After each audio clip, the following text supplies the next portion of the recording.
Doctor Mohammad Yunus, আপনি ভুলে যাবেন না আমরা আপনাকে ক্ষমতায় বসিয়েছি। আওয়ামী লীগ মারা গিয়েছে বাংলাদেশে, আর জানাজা হয়েছে দিল্লিতে। কোন কিন্তু অথবা নেই। আচ্ছা, দেখছি এরকম কিছু নেই, আওয়ামী লীগকে নিষিদ্ধ করতেই হবে। প্রিয় সংগ্রামী সহযোদ্ধা, আমাদের দ্বিতীয় স্বাধীনতার ৮ মাস পরে আমরা এখানে জমায়েত হতে পেরেছি। আমরা যেসব দাবিতে জমায়েত হয়েছি আজকে, সেটি আমাদের জন্য গর্বের কিছু নয়, বরং এটি আমাদের জন্য লজ্জা। ৫ই অগস্ট সিদ্ধান্ত হয়ে গিয়েছে হাসিনার পুনর্বাসন, আওয়ামী লীগের পুনর্বাসনের প্রতি সারা বাংলাদেশের মানুষ রেড কার্ড দেখিয়ে দিয়েছে। ৫ই অগস্ট ৫ই অগস্টের পরে ৫ই অগস্ট আমরা সিদ্ধান্ত জানিয়ে দিয়েছি, এই ভূখণ্ডে আওয়ামী লীগের আর পুনর্বাসন হবে না। সেই আওয়ামী লীগ আমাদের দাড়ি টুপিওয়ালা ভাইদেরকে বাইতুল মুকাররমের সামনে থেকে টেনে টেনে রাস্তায় নামিয়ে এনেছিল, সেই আওয়ামী লীগের পুনর্বাসন হবে না।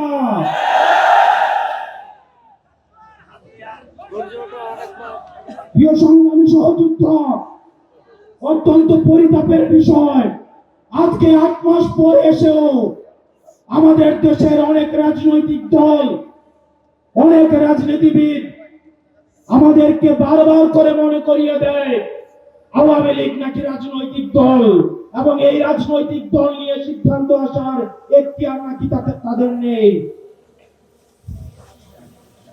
ডক্টর মোহাম্মদ ইউনূস গত কিছুদিন আগে বলেছেন আগামী নির্বাচনে আওয়ামী লীগ অংশগ্রহণ করবে কি করবে না সেটি সিদ্ধান্ত নাকি আওয়ামী লীগের। ডক্টর মোহাম্মদ ইউনূস, আপনি ভুলে যাবেন না আমরা আপনাকে ক্ষমতায় বসিয়েছি।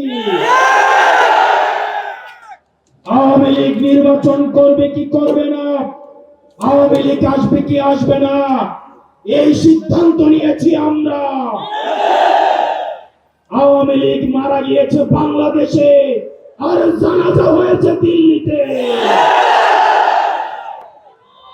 আমার ভাই আপনার এবং শহীদ আবু আলিফের রক্তের উপরে পাড়া দিয়ে এই আওয়ামী লীগ বাংলাদেশে আসবে না। এই সংস্কার আমাদের দেশের সবচেয়ে বড় সংস্কার, আওয়ামী লীগকে নিষিদ্ধ করতে হবে।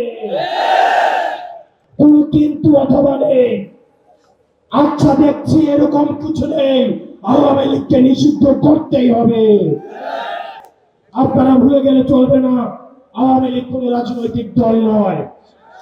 ৭১ পরবর্তী সময়ে আপনারা দেখেছেন শেখ মুজিব সর্বপ্রথম বাকশাল কায়েম করে গণতন্ত্রকে হত্যা করেছে।